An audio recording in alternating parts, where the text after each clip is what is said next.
So let's flip through the transport binder today. The first page is the pretend play page, which has the garage kit. The garage kit has two doors that opens like this. It has a petrol dispenser, oil, a drilling machine, a spanner and a screwdriver with two spare wheels. The back of the page has a car. So this car is detachable. Bring it forward to the page here. So in this car, we have two spare wheels that you can fix here. You can tighten it with a spanner. You can use the drilling machine. And you can do this to dispense petrol or pour in some oil. So this is how we play with the garage kit. The next is a color-based activity page. So we have the car parking and the traffic signal page. So you get 4 colors of cars like this, and the same 4 colors are replicated here in their parking spots. The activity here is to match the color to the spot. So you know that green is here, and then you move the car and park it in its slot.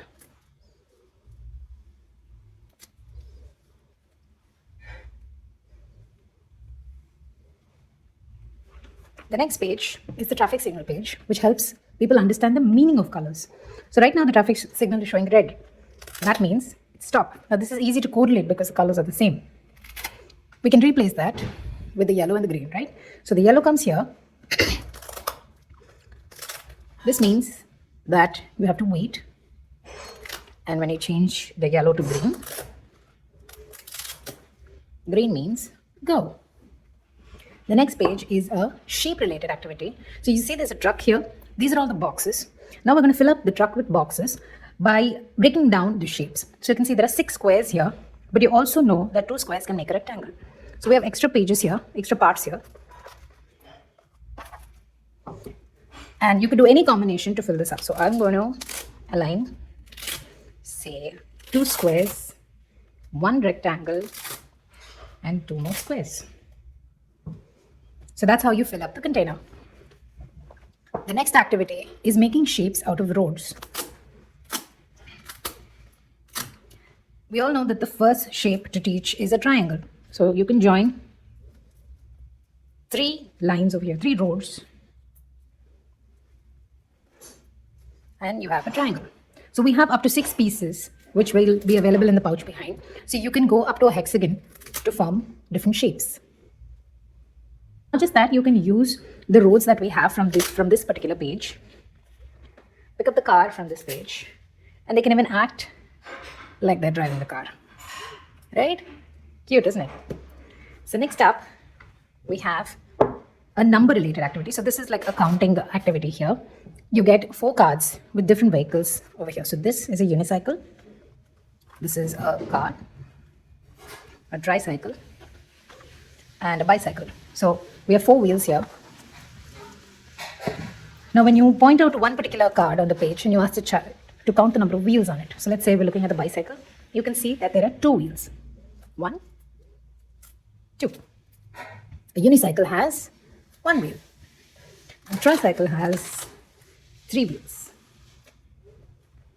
And a car will have 4 wheels. So that's how you play counting in this particular page.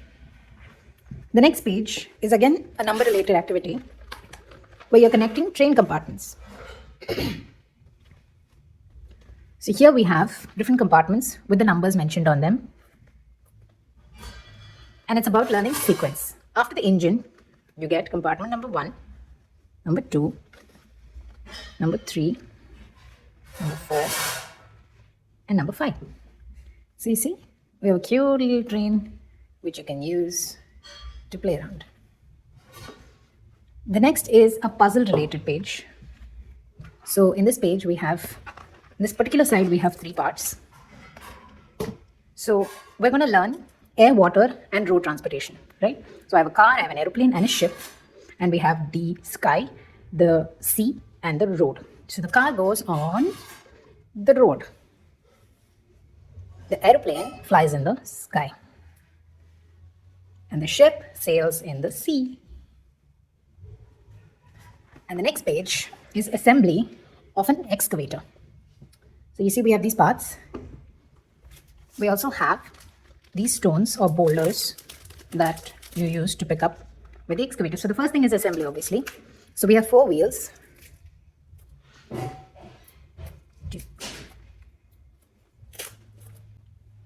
So you see we have 2 different arms. One is big and one is small if you compare. So you're going to use the first bigger one to button at the base. This is a buttoning activity.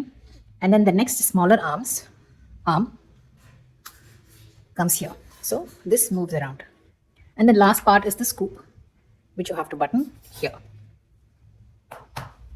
So the scoop also moves. Now when you keep a boulder, you have like a pocketed scoop. Just put the boulder here and you can pretend that you are picking up the boulder.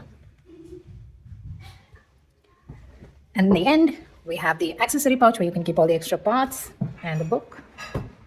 Shuts close like this.